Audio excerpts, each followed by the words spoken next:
Bienvenida, Adreli, a los jueves blanquirrojos desde Miami. Muchas gracias, Néstor.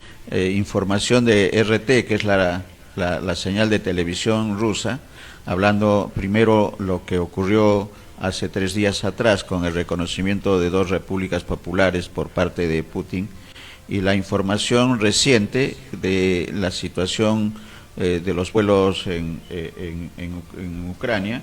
Eh, no hay ningún vuelo comercial en el espacio aéreo, es la información que hemos compartido, y también la preocupación china a través de la portavoz del Ministerio de Asuntos Exteriores de China, Hua Chunying, quien ha pedido el la desescalada del conflicto entre Ucrania y Rusia que está teniendo lugar en Donbass. ¿Cuál es la información que se está manejando en Estados Unidos y cuál es el comentario tuyo sobre este tema? Delicado además.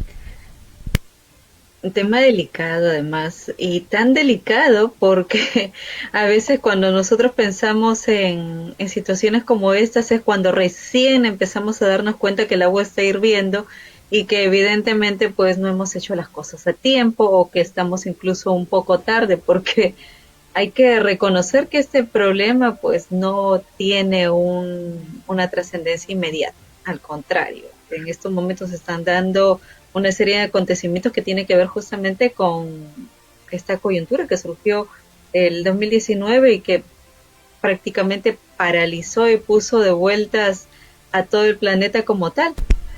Lo cierto es que coincidentemente alguien me decía, bueno, mira, va a ser el 2 del día 22 del año 22 a las 2:22. No sé si esto tiene relación con la numerología, entre la numerología, el universo y lo que va a suceder. Lo cierto es que Putin, bueno, estaba ahí con su papelito, haciendo su tarea, haciendo sus cálculos, porque esta situación no viene de ahora, esta situación viene desde hace más de 70 años, hablando específicamente de Estados Unidos y Rusia, y quizá un poco más a nivel mundial. Estamos hablando de las grandes potencias. China, pues evidentemente, si es que miramos potencias, muchas veces medimos potencia no solamente en fuerza, sino en fuerza militar como tal, y también por allí surge una especulación panorámica, y esta foto Ujú. panorámica pues va a tener que mostrarnos no solamente la película actual a colores o en realidad virtual, sino también tenemos que ver las fotos que están en blanco y negro o en sepia. Como le decía, esto viene de los años 70, incluso desde la época del sucesor del presidente Roosevelt, es decir, del presidente Harry Truman, quien fue uno de los presidentes demócratas que literalmente empezó a marcar, digamos, ese punto de partida entre Rusia y Estados Unidos, porque cuando termina la Segunda Guerra Mundial y empieza la Guerra Fría, este presidente Truman compromete directamente a Estados Unidos en lo que era la contención del expansionismo soviético en Europa.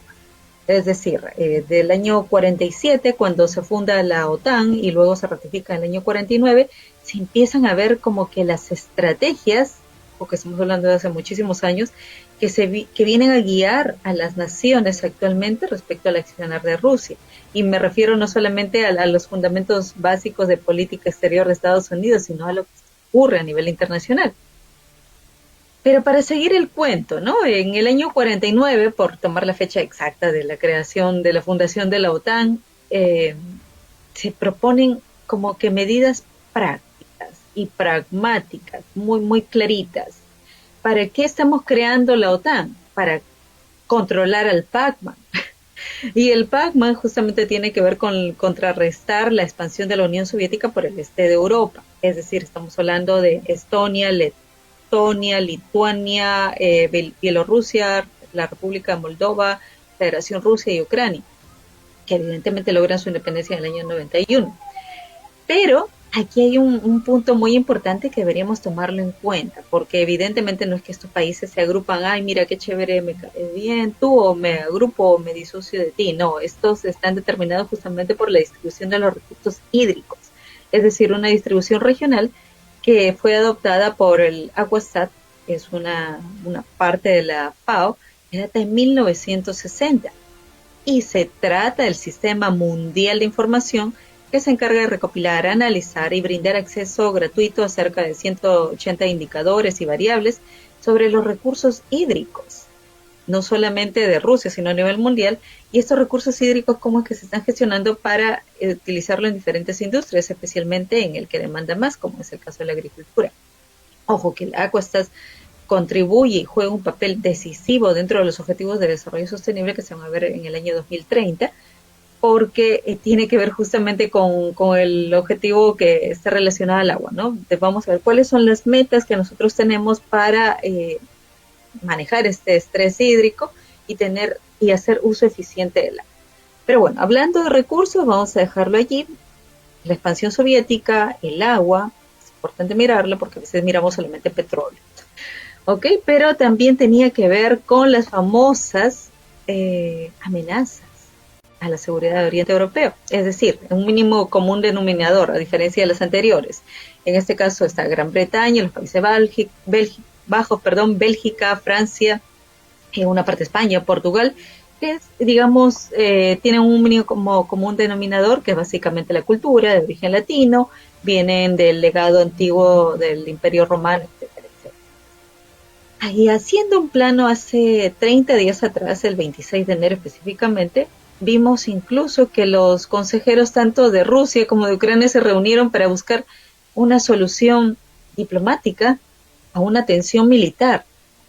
Y claro, y estaban sentados Francia y Alemania, decían, bueno, estamos en París, vamos a ver de qué manera podemos mediar estas conversaciones, evitar una escalada mayor de las tensiones, mientras el amplio despliegue de las tropas rusas estaban ya en la puerta. ¿Qué están haciendo? Estamos haciendo ejercicios en realidad para ver nuestro potencial bélico, pero por si acaso, a ver, llega Putin, ¿no? Yo aquí tengo mi papelito con mis demandas a Occidente, o sea, en principio necesito que me des las garantías de que Kiev nunca se va a unir a la organización transatlántica, ¿ok? Después, el repliegue de las tropas occidentales de Europa del Este, específicamente Bulgaria y Rumania. Ok, eso es lo que estamos conversando para resolver de manera diplomática 30 días atrás, cuando creo que 50 o 60 días atrás ya teníamos a las tropas pues haciendo sus ejercicios militares en plena frontera. Creo que estamos ahí como que un poco dormidos, porque también Estados Unidos tenía su papelito en el cual le decía, bueno, a ver, Rusia, tú no planeas, necesitamos que tú no planees invadir el territorio ucraniano, ¿ya? Porque si no te vamos a poner sanciones. Bueno, en realidad no vamos a poner las sanciones a Rusia, sino vamos a ponerle las sanciones a Putin. Y bueno, pues estas sanciones no sé si le van a afectar o no a Putin, porque personalmente, pero sí políticamente serían destructivas, como lo dijeron, ya que se estarían rompiendo las relaciones diplomáticas entre ambas partes. ¿Qué tanto eso impacta o no a Rusia? O sea, si tenemos a los grandotes haciendo ejercicios, mostrando todo su poderío y su fuerza, y mientras nosotros le estamos diciendo, mira, por si acaso, nosotros desde el 2014, cuando vimos que te apoderaste de Crimea, tenemos que ver cómo es que tú empiezas a asegurar el control de ciertas zonas, porque no solamente te quedaste en Crimea, sino que empezaste a fomentar rebeliones en otras provincias al sureste de Crimea. Es decir, llegaron los fortachones, se metieron, se apoderaron de esta ciudad, de este territorio, y del mismo modo no se quedaron tranquilos, no es que fueron a vacacionar, no, se quedaron allí ejercitando el poder básicamente. Entonces, ¿de qué estamos hablando? ¿Se ha logrado bajar esa intensidad? ¿Sí o no? Estamos en estos momentos corriendo, acaba de ocurrir un maretazo, un terremoto. Recién a finales del año pasado, las agencias de inteligencia occidentales y ucranianas publicaron informes sobre la acumulación masiva de las tropas rusas a lo largo de la frontera con Ucrania y de la preparación de la infraestructura para una posible invasión. Nuestras inteligencias están como que actuando bien, pero probablemente hay que pedirles que se den cuenta de esto con mucha mayor anticipación, porque Rusia dejó un ultimátum y literalmente decía, bueno, mi ultimátum consiste en exigir garantías por escrito contra una mayor expansión de la OTAN hacia el este. Y que venía en la letra chiquita, caso contrario, tú no me pongas atención, pues va a ocurrir XXX. No sé si las hemos leído o no las hemos leído, para variar nos hemos dado cuenta tarde, hemos estado distraídos en otras cosas, pero esas son las situaciones que conllevan a consecuencias como estas.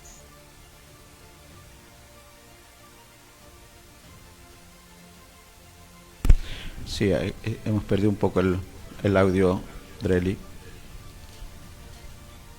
pero está clarísima ¿Me escuchan ahora? sí, ahora sí, está clarísima la explicación, los detalles y el antecedente. Sigue, sigue. Perfecto, bueno, pero ya que lo estamos graficando tipo pelea de muchachitos de barrio, ¿no? Porque en realidad muchos de nosotros decimos, oh, Rusia, oh, Estados Unidos, ustedes en calidad de superpotencia tienen la singular responsabilidad de mantener la paz y también desalentar la proliferación internacional de armas nucleares, biológicas, químicas, etcétera, Ujú. etcétera. Seguimos mirando la historia para comprender a qué se debe, no sé si está esto en el ADN o en qué está. Lo cierto es que en la época de Reagan, específicamente se había tomado una línea dura contra la Unión Soviética. Es más, se empezó a proporcionar apoyo militar a los movimientos armados anticomunistas en Afganistán, Angola, por cierto, Nicaragua también estaba ahí y otros lugares. Sin embargo, en el año 87 se firma un tratado de las fuerzas nucleares de rango intermedio, mediante el cual se eliminan justamente los misiles nucleares convencionales, así como sus lanzadores. Y por cierto, yo no he logrado encontrar información que diga que cubría los misiles lanzados al mar. Si alguien lo explica sería fantástico, ¿no? Pero probablemente un historiador, un politólogo pueden decirnos qué pasó con estos otros Un misiles. poco más. Lo cierto es que en esa época también, no sé si coincidencia, pero las compañías petroleras de Arabia Saudita empezaron a aumentar la producción de petróleo. Es decir, tenemos petróleo para todos. ¿Y que originó? La caída de 3 veces el precio de petróleo. Es la fuente principal de ingresos de exportaciones soviéticas. Es decir, vuelvo a tu amigo, eliminas tú tus armas, yo elimino las mías, pero un enemigo en común empieza en estos momentos a generar mayor petróleo. A mí no me afecta, pero a ti sí te está afectando. Entonces, aquí también hay que mirarlo como punto estratégico, porque, como digo, esto es como que tú me quieres, yo te quiero, pero hay un punto en el que ninguno de los dos nos queremos, porque reconociendo también a Medio Oriente y todo lo que ocurrió el 11 de septiembre del año 2001, hay que reconocer que en ese entonces Moscú le da a Estados Unidos a Washington información que había recabado de más de 10 años de acciones bélicas en países de Medio Oriente. Oh, yo, Rusia, voy a ser bueno contigo, Estados Unidos, y mira, aquí tengo toda esta información de 10 años que yo he estado recabando sobre todas las acciones bélicas de Medio Oriente para ayudarte. ¿Lo estás haciendo para ayudarme o estamos hablando de un mínimo Claro. común denominador que es nuestro enemigo en Medio Oriente?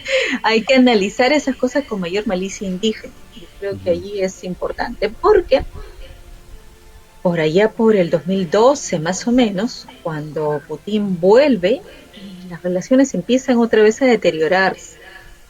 Y evidentemente ya sabemos lo que pasó el 2014, cuando las tropas rusas invaden o se anexan, digamos, a la península de Crimea, que Ujú. antes había sido parte de Ucrania desde el año 1954.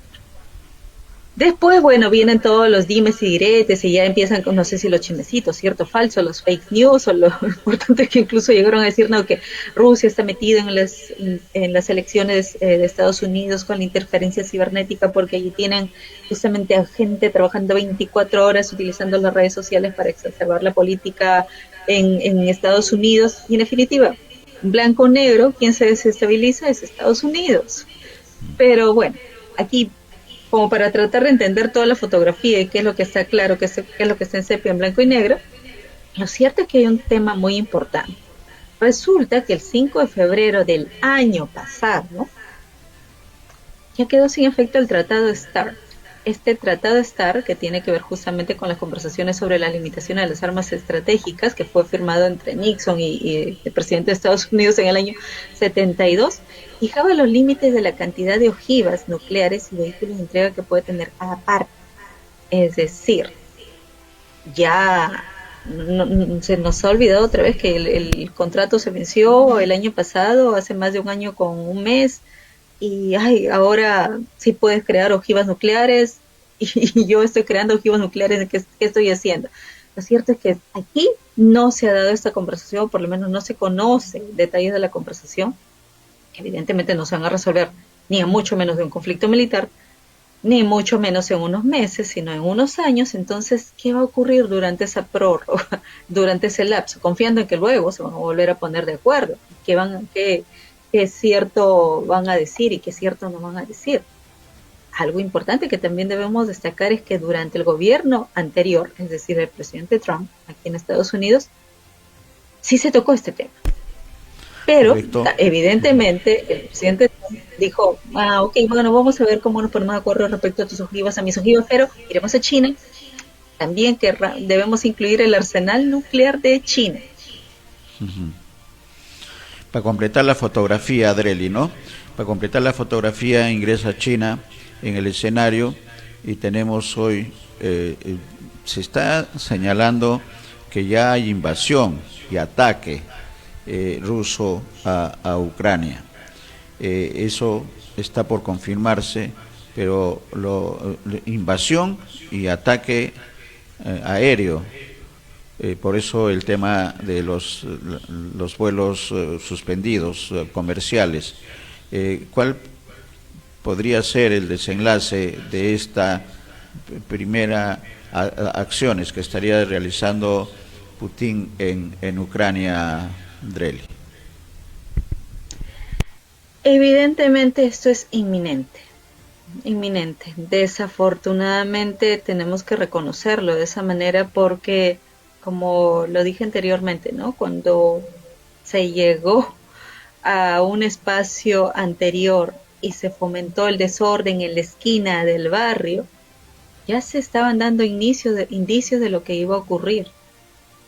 Coincidentemente, yo insisto, yo no sé si esto es un descuido, es un retraso o es que recién funciona la inteligencia de los países. Si no se dan cuenta que hace unos meses, a finales del año pasado, pues las tropas estaban haciendo como que ejercicios militares en la frontera. Yo creo que aquí tiene que ver con un liderazgo más activo. Y cuando digo liderazgo más activo, hablamos del liderazgo más activo en los procesos de paz. Pero no solamente del hermano mayor de Estados Unidos, sino estamos hablando del cuarteto en Normandía, Alemania, Francia, Rusia y Ucrania. O sea, que ustedes están esperando que las cosas lleguen a su límite para ponerse de acuerdo.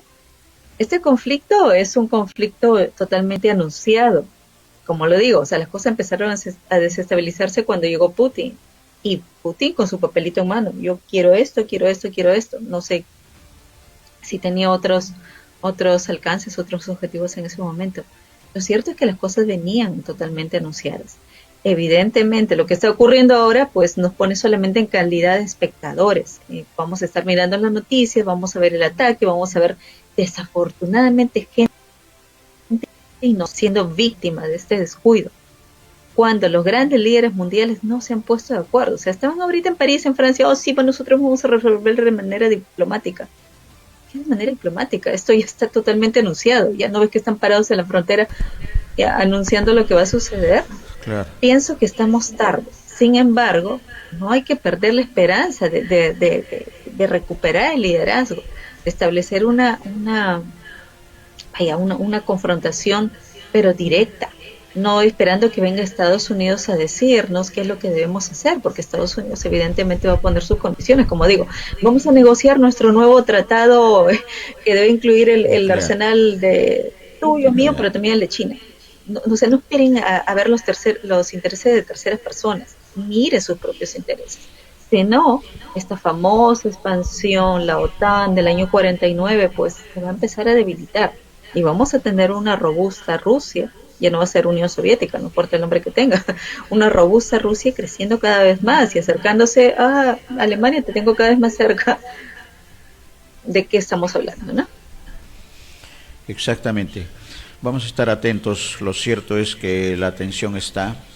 No solamente son temas bélicos, también son temas económicos. Hablaste del petróleo, y el petróleo está en este momento en un buen nivel, por lo menos la información económica que se maneja en el Perú, lo hemos señalado en uno de los diarios en gestión, que está en el mejor momento el precio del barril de petróleo. Situación delicada, difícil, como tú dices, ya estaba anunciada. es el ajedrez de las grandes superpotencias centradas en Ucrania,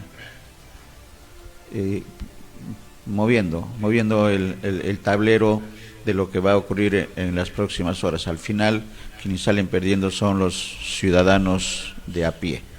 Vamos a estar atentos, Dreli, seguramente con la información que se maneja en Estados Unidos y la información que también se tiene de Rusia con esta señal de televisión de RT.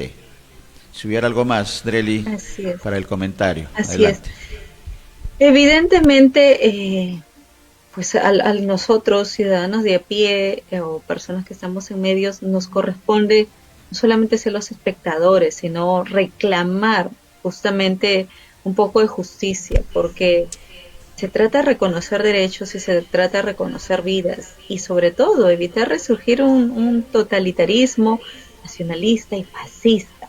Yo creo que si los grandes líderes pues se perdieron allí en el cafecito, nos corresponde a los medios de comunicación en poder impulsar oye, despiértate, te hemos escogido para que lideres, para que gobiernes y para que fomentes esa paz que nosotros queremos. Evidentemente la paz pues es desafortunadamente negociable.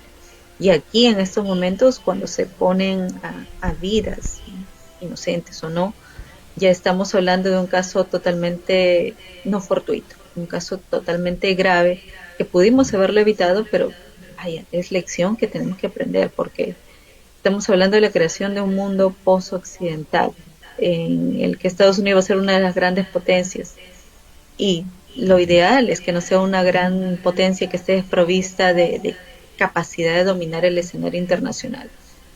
Hay que reconocer que nos hemos equivocado y hay que admitir que podemos seguir conversando y que no esperemos a que alguien converse mientras avanza un paso y nos empuja a nosotros.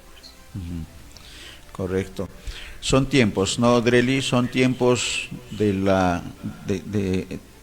la ciudadanía, son tiempos de que se escuche la voz de los sin voz, que son los ciudadanos de todos los países. Creo que ese es el mensaje y el papel y responsabilidad que tienen los medios de comunicación, la responsabilidad social y las redes sociales, que también es importante, creo, en este escenario.